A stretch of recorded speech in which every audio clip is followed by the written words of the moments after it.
Ijambo ry'Imana uyu munsi.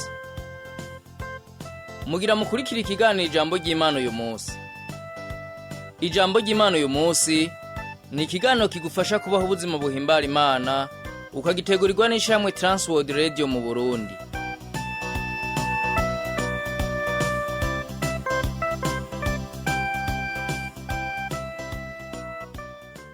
Ndakuramukije inshuti mugenzi, mukuza kino kiganiro ijambo ry'Imana uyu munsi.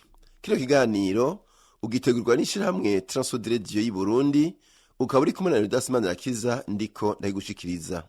Mu kigo cyacu cy'uno munsi tuganira ku ijambo inzira. Iyo urondera Imana ukayizera kandi ukibaza ko ugendera mu nzira ishaka kucamwo, haraho hashika ibihe giturumbuka ukazubona uguye mu ntambamyi.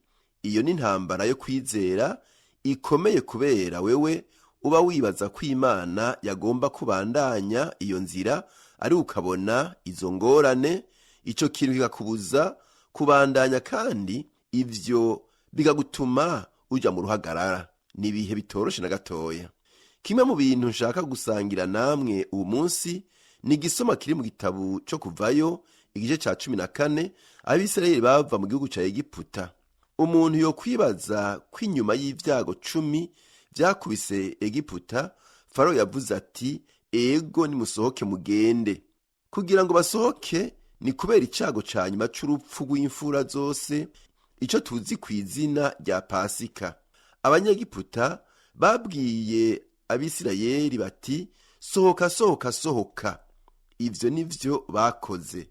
Bakiri mu bugaragwa, umutima wa Farawo wakomeje gukomantara gushika kw'ihonero.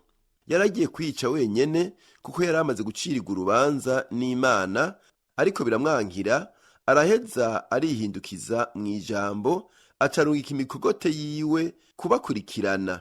Ingabo ziwe zica zija inyuma y'Abisirayeli mu bugaragwa. Imana yaragaragaje ubushobozi bwayo inshuro 10, icubero cayo n'igihano cayo, ariko ivyo ntivyari bikwiye. Farawo yarangije ahonereje ingabo ziwe zose mu kiyaga gitukura, bahona nk'ubwoko bwibijwe. Abisirayeli bakiri mu bugaragwa, ingabo za Egiputa zarabakurikiranye gushika ku kiyaga gitukura.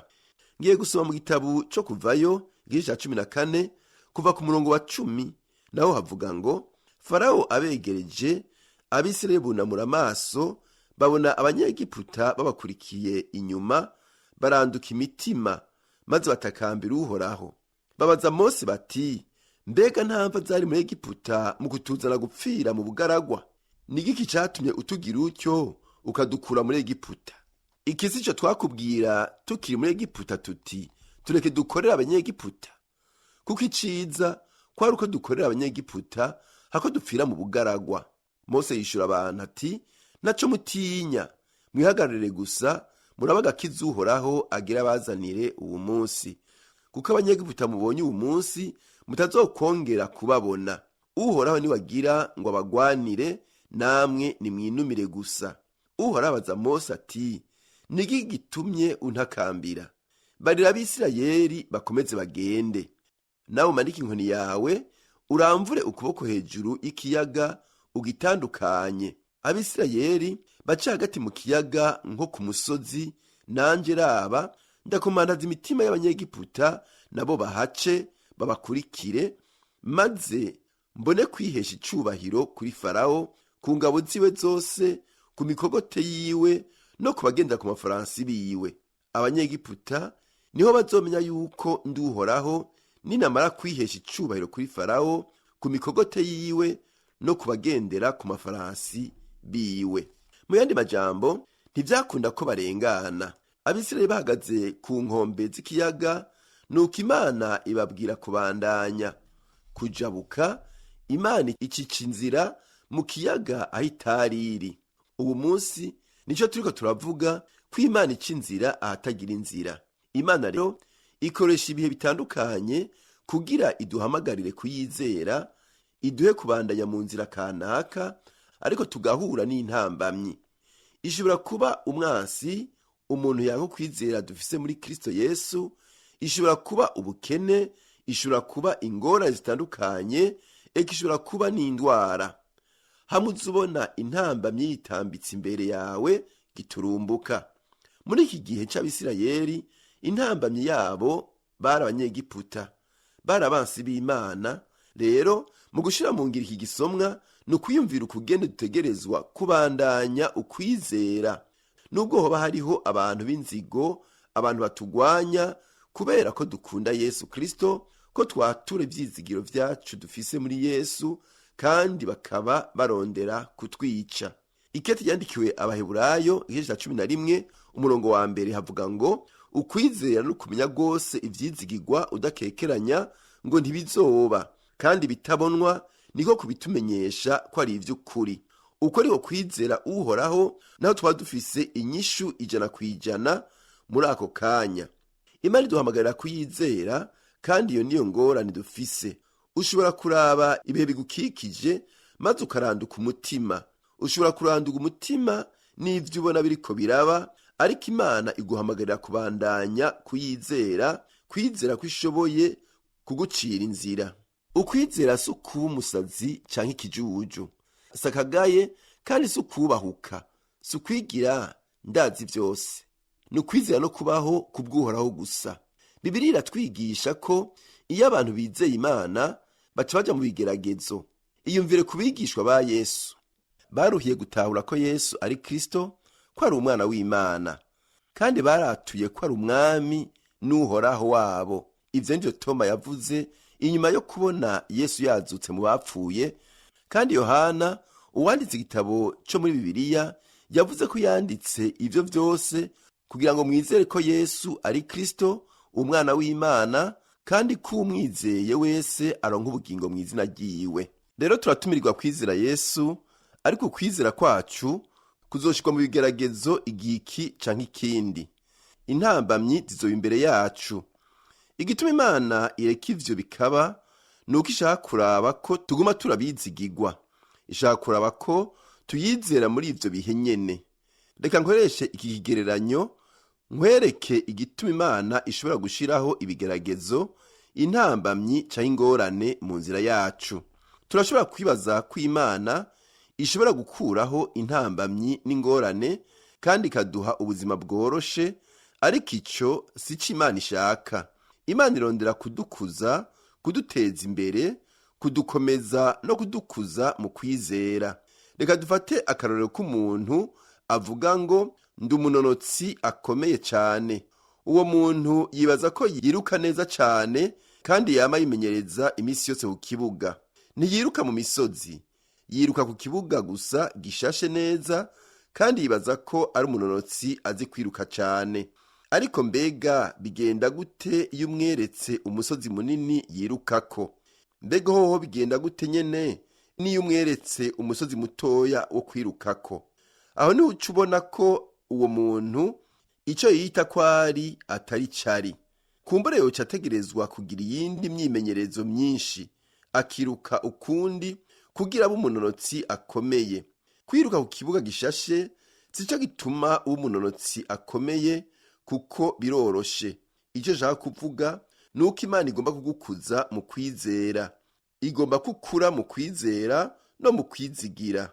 Ukwizera ntigukura mu gihe kudaciye mu bigeragezo, nk'uko umunonotsi ataba ukomeye mu gihe adahuye n'intambamyi. Mu yandi majambo, ibihe bitoroshe, imisozi myinshi, ukwimenyereza kwinshi, uko ni ku muntu aba umunonotsi akomeye. Mu kwizera turagira imisozi mito mito yo kurira no kudugako. Hazoba ibihe aho dutegerezwa kubandanya kwizera nubwo twoba turi mu bihe bikomeye. Intambamyi zishobora kwitambika mu nzira yacu. Rimwe na rimwe ubwacu turishiriraho intambamyi ntonto.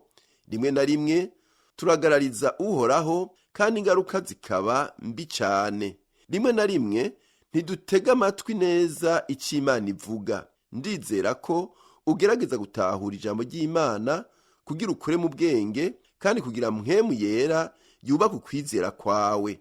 Ubwo nibwo buryo bwiza bwo gukomera mu rukundo rwa Yesu. Igihe cose hama hariho ibintu vyitambika mu nzira, kandi ivyo nivyo vyashikiye intumwa n'abandi bizera.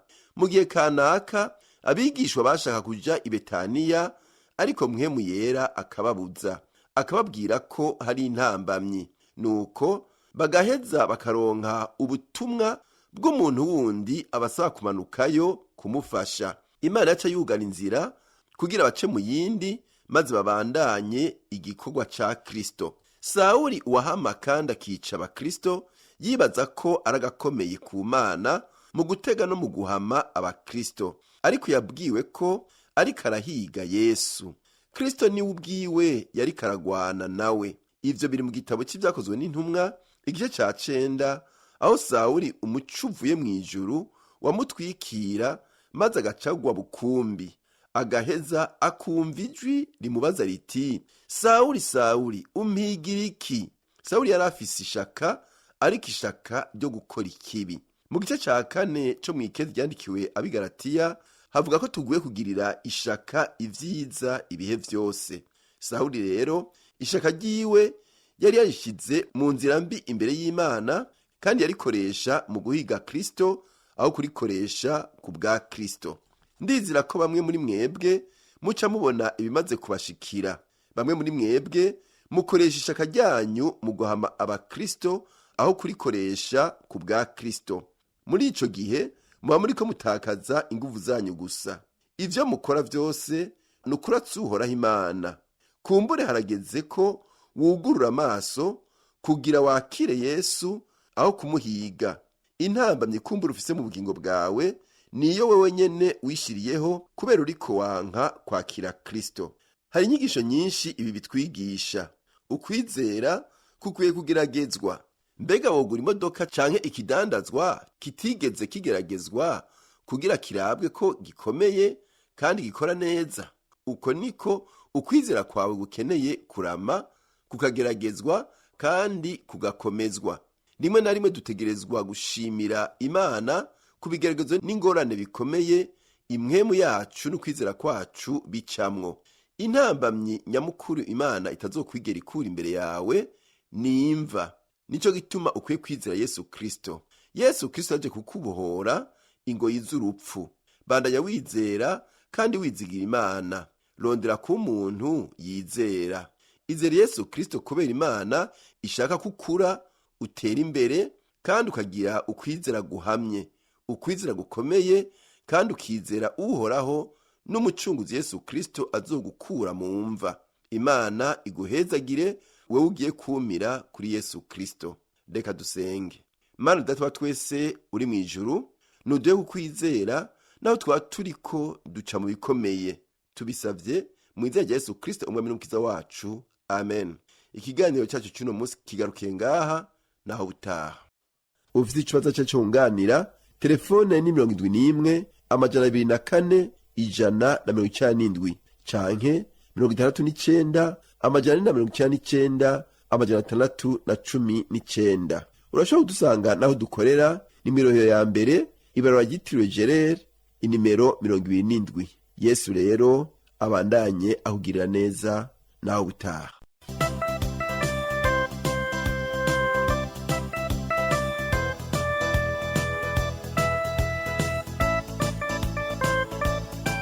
Uhejeje gukurikira ikiganiro ijambo ry'Imana uyu munsi.